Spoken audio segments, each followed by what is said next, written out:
Hey everybody, thanks for tuning into this video, which I'm recording a couple hours after the 49ers season-ending loss to the Arizona Cardinals. Um, a game that we've seen many times this season with the 49ers. You name it, it went wrong. And it started the fourth play of the game when Isaac Guerendo goes down with a knee injury. As far as he's concerned, talked to him after the game.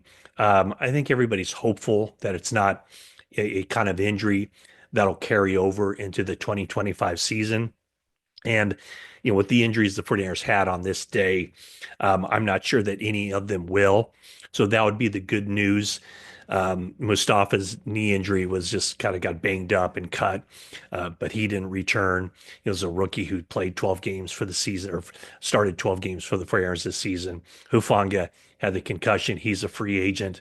Renardo Green, who, by the way, had a very encouraging rookie season, 13 pass breakups on the year. That's a 49ers rookie record. He left with a groin injury. Saw him kind of hobbling out of the locker room. But the big one would be Guerendo. We'll see what that it has in store for what the diagnosis is there. Again, the 49ers are hopeful. I think cautiously optimistic that it was an MCL injury. But I mean, the thing with this 49ers team, what we saw on Sunday honestly wasn't too much different than what we saw pretty much every week, beginning week two of the regular season. This was a team that made errors and mistakes, miscues, blunders, and just bad across the board offense, defense, special teams. The takeaways, the takeaway giveaways. Um, so good at that last year, so bad at that this year. I mean, it's kind of shocking to think that they finished the season 7 consecutive games to finish the year without an interception. And this was a team that registered 22 interceptions last season. This year, only 11 interceptions. So, um, I'll kind of take you behind the scenes with a couple of things that I found to be kind of noteworthy as far as after the game. Um, One of them was just what Kyle Shanahan had to say. And by the way, Kyle Shanahan will be back as head coach. John Lynch will be back at general manager. Of course, we know, several players we can be, guaranteed will be back.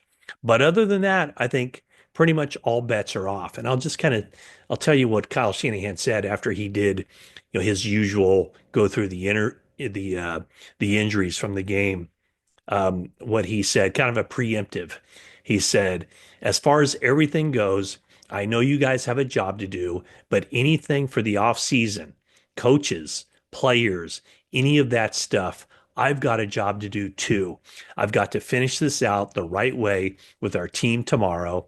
So any of that stuff, I'll answer later in the week for you guys.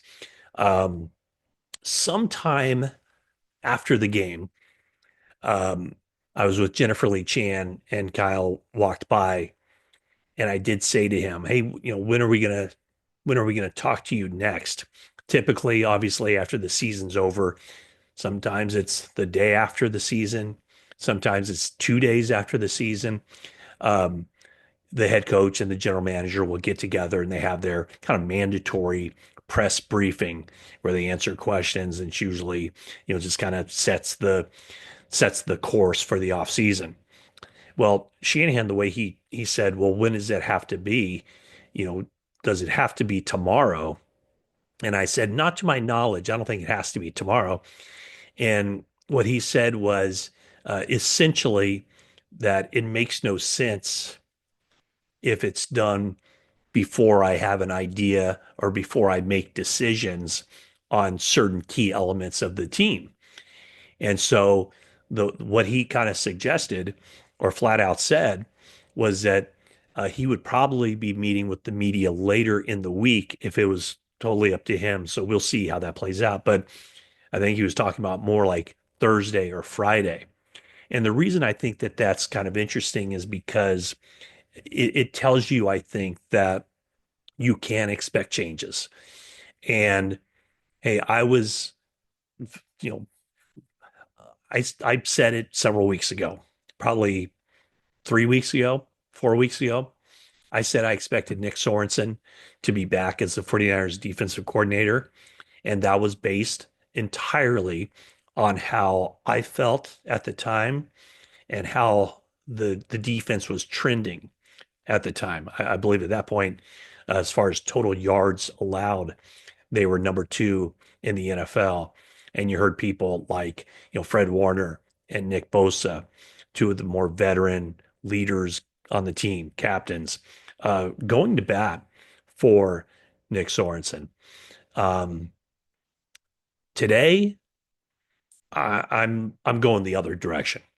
I think the way the 49ers defense has performed, and I understand it's with a lot of backups, a lot of new faces in there, but it just doesn't seem like it was working and that it was getting better.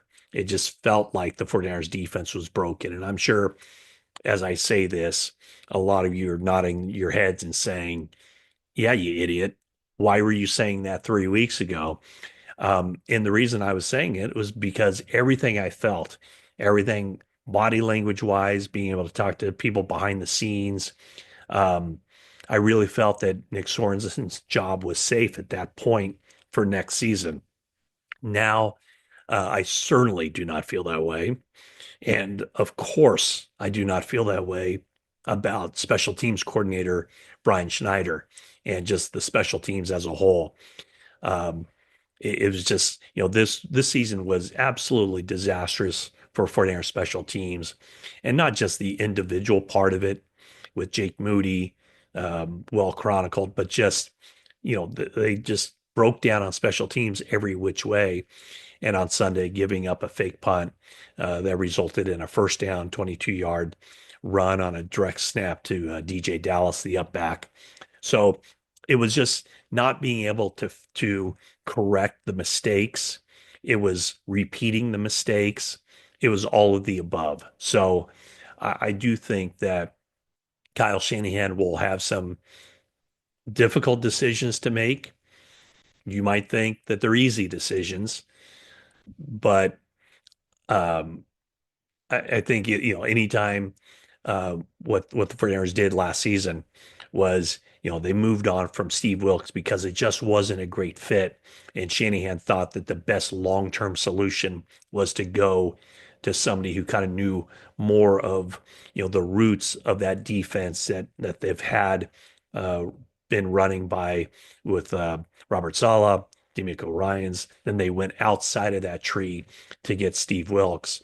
And the results were certainly better, but it just didn't run as smoothly. And so it certainly wasn't a shock last year when Shanahan decided to fire Steve Wilkes and promote Nick Sorensen from within. And as far as Brandon Staley goes, still not really sure exactly what his role was with the team. We know that he was a defensive assistant, assistant head coach, but would he be a candidate if, in fact, Kyle Shanahan decides to move on from Nick Sorensen? Perhaps. The one guy always kind of had my eye on, though, was Jeff Ulbrich. And Jeff Ulbrich finished this season as the interim coach of the New York Jets. And, as of while I'm talking right here, the Jets, one of four teams around the NFL that will definitely be looking for a new head coach. I'm sure there will be many more to come. One interesting tidbit also that we gathered from Shanahan after the game that he didn't say during his press conference, but when he was talking to me and Jennifer Lee Chan, was that this was the first game other than preseason that Shanahan did not call the plays. He gave that duty to Clay Kubiak, who's the 49ers offensive passing game specialist. Of course, the son of Gary Kubiak, the younger brother of Clint Kubiak. And so, the 49ers offense did a pretty good job. And what Shanahan kind of intimated was he didn't want anybody to know that before the game in case the offense didn't perform well. He didn't want Clay Kubiak to get a lot of negative attention for any problems that the 49ers offense had. But the 49ers offense, I thought, and certainly Shanahan thought so too, he thought that Kubiak did a good job calling plays. And as a result, Joshua Dobbs throws for his career high 326 yards. Of course, George Kittle didn't play much in this game. That was by design. Both Kittle thought it would be best to pump the brakes and not play a whole lot. And that kind of coincided with the 49ers decision makers believing that it was best for him not to play a lot in this game. So Dobbs puts up a career high, had the two touchdown passes, one to Kyle Juszczyk, 36-yard touchdown catch for Juszczyk, longest of his career, and only the second time in his career where he had touchdowns in back-to-back games. And also Ricky Pearsall with his third touchdown catch of the season finishes the year on a high note for him. Finishes the season, I should say, on a high note for him. Six catches for 69 yards. So Patrick Taylor, the running back, after Guerrero gets injured, Patrick Taylor goes in. What was he? Their fifth running back. When you think of where the 49ers were when they opened training camp, Christian McCaffrey, Elijah Mitchell, Jordan Mason, Isaac Guerrero, Patrick Taylor gets his chance and he rushes for a career high 109 yards. Um, so Clay Kubiak calling the plays for the 49ers. And again, I'm sure you'll be wondering, because I get this question a lot. Kyle Shanahan, does he need to hire an offensive coordinator? Um, and I assume what everybody who asks that question means somebody who will call the plays. And I would still say the answer to that is no. Uh, Regardless of what you think about him around the league, he is considered one of the top offensive play designers and play callers in the league. It's what he does. And so, I can't see him handing off that duty to somebody who's inexperienced and, his full confidence, obviously, in himself to call plays. That's why he was hired in the first place back in 2017. So do not see that changing at all. But I do see um, some significant changes coming for the 49ers this offseason, probably beginning this week with some changes on the coaching staff, or at least openings on the coaching staff. And then it would probably take a while for those positions to be filled because I'm sure, Jeff Ulbrich or Robert Saleh, I mean, those guys are going to be hot commodities on the market this offseason. And those guys might also want to kind of check around the league and see, what openings are out there for them as well. Now, with Jeff Ulbrich, he's a Bay Area guy, South Bay guy. So I would assume this would be a good spot for him as far as coming to the 49ers if he has that opportunity. I've spoken to him in the past. I've known Jeff for a long time since he came to the 49ers a long time ago. And he recently told me, well, not during the season, but in the offseason, he told me that he has tons of respect for Kyle Shanahan and believes that he's, the smartest football mind that he's ever been around. So my guess would be that, if the 49ers do in fact make the change and they kind of go after, highlight Jeff Ulbrich as the guy they want, I think that there'd be a really good chance that they would get him. In fact, I'd be surprised if they wanted him, if they didn't get him. So that's where this is going. Of course, personnel stuff will be coming down the road. What happens with Deebo Samuel? What happens with George Kittle's contract? He enters the final year of his deal without any guaranteed money. Um, he's now made it to the offseason. I think that was kind of a big thing, was just make sure that he stays healthy and doesn't have any sort of setback that could impact his 2025 season. And you have guys like Fred Warner, who is just a bulldog. He wasn't coming off that field. Um, he was as disappointed and depressed as I've seen him, and is really, um, embarrassed. And that's a word that Nick Bosa used as well. Just this was an embarrassing season for the 49ers, for those guys who have been so used to winning.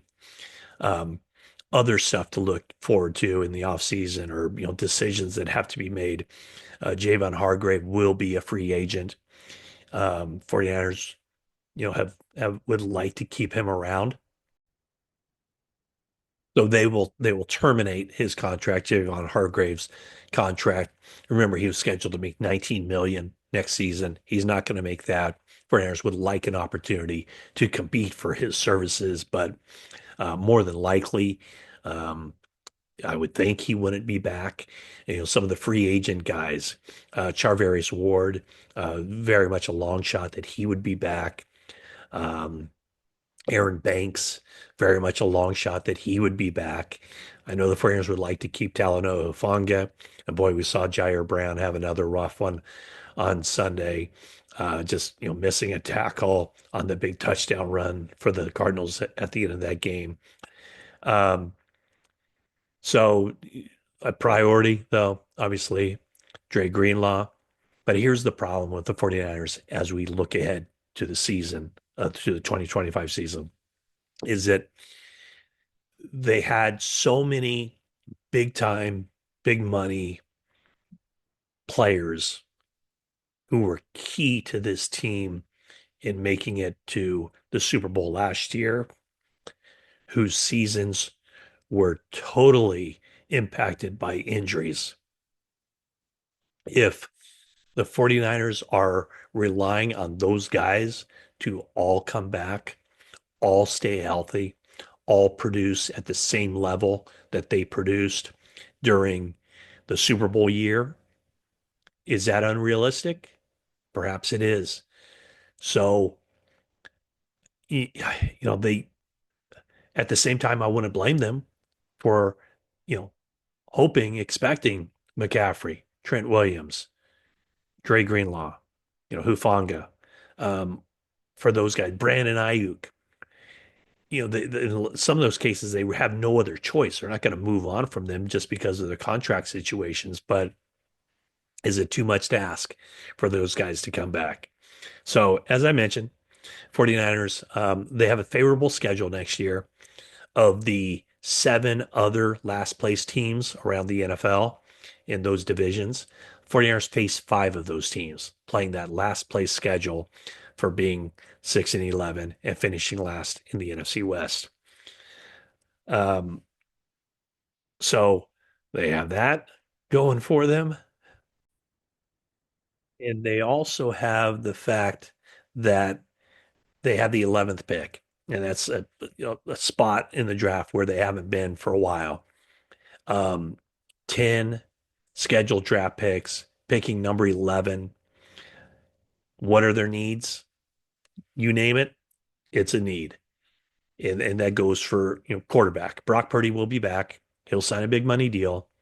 Would they take a quarterback later in the draft? I don't see why not, because I think that backup quarterback is an area where they're going to address as well. I'm not sure Joshua Dobbs is back, although after the game, he was certainly keeping that door open, but he wants to be in a position where he can compete for a starting job, compete for a backup job. I'm not sure he felt like that was the case this year with the 49ers because Brandon Allen won the backup job to open the season, and Dobbs felt that was his job. But quarterback, you name it, playmakers, obviously, offensive line, defensive line, across the board. I think 49ers have a lot to address, and it all starts this week. Basically, started once the game was over on Sunday. They they packed up, they went back home, and there will be roster turnover. Typically, 40% of a team changes from one year to the next, and this is a year where some potential big name guys, just like last year, I guess. Eric Armstead was released last year after declining a pay cut. Kyle Juszczyk was retained after accepting a pay cut. So there will be more of that this offseason. and certainly down the road. So, um, not a great game to watch, I'm sure.